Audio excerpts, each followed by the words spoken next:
Assalamualaikum warahmatullahi wabarakatuh.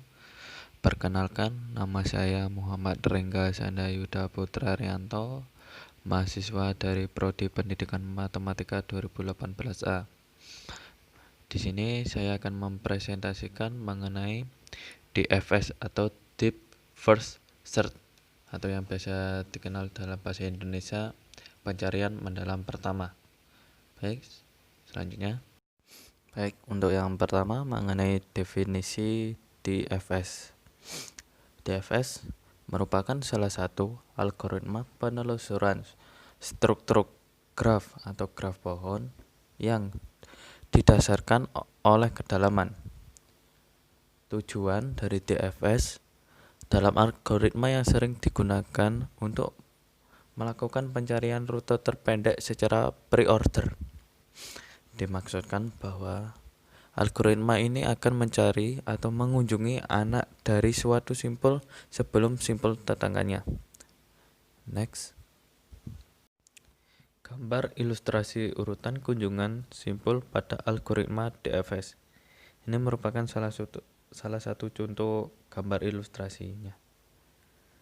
Menurut gambar ilustrasi di atas, sesuai dengan definisi dari DFS yang telah saya jabarkan di slide sebelumnya, melakukan pencarian rute terpendek secara pre-order. Jadi, setiap anak simpul pertama yang bertetangga dengan simpul akar dikunjungi sampai tingkat terdalamnya terlebih dahulu. Lalu, seluruh simpul pada sub pohon tersebut sebelum simpul yang lain juga bertetangga dengan simpul akar. Next.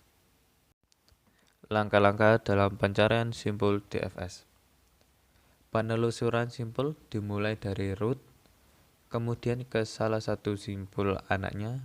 Misalnya, prioritas penelusuran berdasarkan anak pertama, simpul sebelah kiri, maka penelusuran dilakukan terus melalui simpul anak pertama. Dari simpul anak pertama, level sebelumnya hingga mencapai level terdalam. Saat setelah sampai di level terdalam, penelusuran akan kembali ke level sebelumnya untuk menelusuri simpul anak kedua pada pohon biner, simpul atau simpul sebelah kanan. Lalu kembali ke langkah sebelumnya dengan simpul anak pertama lagi sampai level terdalam dan seterusnya. Next. Pada gambar tersebut itu merupakan salah satu contoh dari pohon biner DFS. Maka jika diurutkan, penelusurannya adalah A, B, D, H, E, I, C, F, G, J, K, dan L.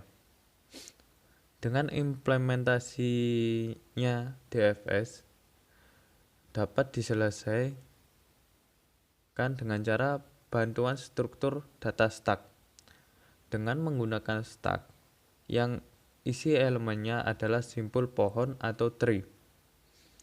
Jadi kita dapat mengetahui bagaimana cara kerjanya. Berikut ini adalah urutan algoritmanya. Masukkan simpul root ke dalam tumpukan dengan push. Ambil dan simpan isi elemen berupa simpul pohon dari tumpukan teratas. Hapus isi stack teratas dengan prosedur POP. Periksa apakah simpul pohon yang disimpan tadi memiliki anak simpul. Jika iya, push semua anak simpul yang dibangkitkan ke dalam stack. Jika tumpukan kosong berhenti, tapi jika tidak, kembali ke langkah kedua.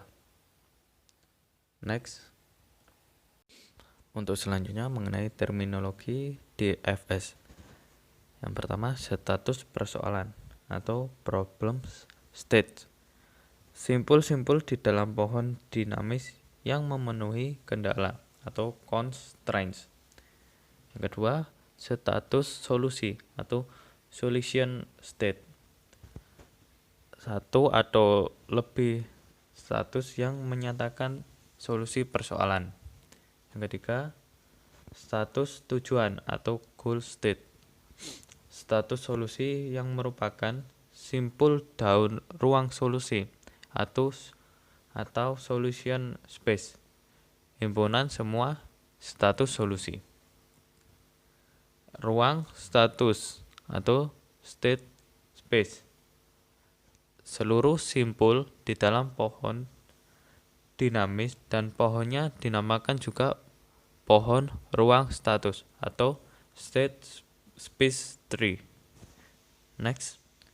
Untuk selanjutnya, pengaplikasian DFS pada permainan pairs.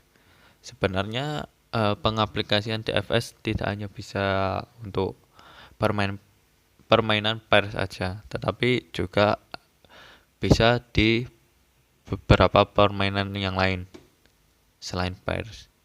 Nah, di sini saya sedikit menjelaskan mengenai permainan pairs. Permainan pairs merupakan permainan yang terdiri dari beberapa kartu bergambar. Gambar pada kartu-kartu tersebut berlainan jenisnya. Satu jenis gambar terdapat pada dua buah kartu, sehingga kartu-kartu tersebut terdiri dari beberapa pasang gambar.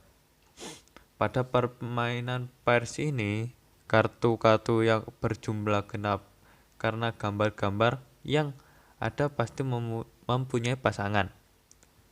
Pada awal permainan, kartu-kartu tersebut disusun membentuk suatu matriks. Kartu-kartu ini diletakkan dalam keadaan tertutup. Pemain memilih dua buah kartu yang ingin dibuka. Jika gambar pada kedua kartu tersebut tidak sama, maka kartu ini ditutup kembali dan diletakkan di tempat semula. Jika gambar pada kedua kartu tersebut sama, maka kedua kartu tersebut dibiarkan terbuka. Hal ini dilakukan terus oleh pemain hingga pemain telah berhasil menemukan kartu-kartu yang sepasang dan semua kartu telah terbuka. Next. Salah satu cara untuk memecahkan permasalahan pada permainan pairs itu bisa menggunakan metode algoritma DFS. Jadi, jalan dari prosedur cari solusi dapat digambarkan sebagai berikut. Yang pertama, buka dua kartu. Kedua, periksa apakah gambar kedua kartu tersebut mempunyai gambar yang sama. Yang ketiga, jika kedua kartu tidak sama, tutup kembali kedua kartu tersebut. Kemudian, buka kartu-kartu selanjutnya. Jika sama, biarkan kartu tersebut terbuka. Yang ketiga, cek kartu berikutnya apakah sudah terbuka atau tidak. Jika masih tertutup, lakukan langkah A. Jika sudah terbuka, lanjutkan dengan kartu berikutnya. Kemudian lakukan langkah A. Prosedur cari solusi selesai jika sudah mencapai kartu terakhir dan seluruh kartu telah terbuka. Permainan pairs selesai. Sekian dan terima kasih. Apabila ada salah kata ataupun penjelasan yang kurang jelas, saya mohon maaf. Akhir kata, wassalamualaikum warahmatullahi wabarakatuh.